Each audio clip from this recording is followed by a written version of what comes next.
చూడు లివర్ వేసి కేక్ తయారు చేసినా కదా మంచిగా తింటుంది, ముద్దుగా తింటుంది, గప గప గప గప తింటేస్తుంది. కిందికి నా మీద వేస్తావా ఏంటి?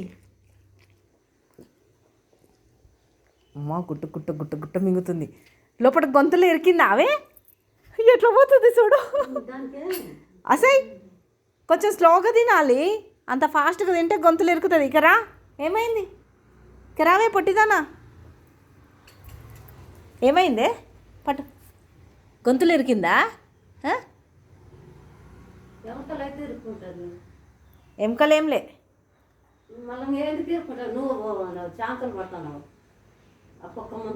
ఆహా, అది మొత్తం ఇట్లా కేక్ మాదిరిగా పెద్దగా ఉంది కదా ముక్క, పీసు కొంచెం పెద్దగా ఉంది కదా, ఆ పీసు తిననికే గుట్టుకున మింగింది. గుట్టుకు గుట్టుకు గుట్టుకు నవలాలి కదా, ఆశ ఎక్కువ. గుట్టుకున మింగింది, గొంతులో ఇరికినట్టుంది. తిను, అది కూడా తిను. చిన్న చిన్న చేతునా పీసు పొట్టి.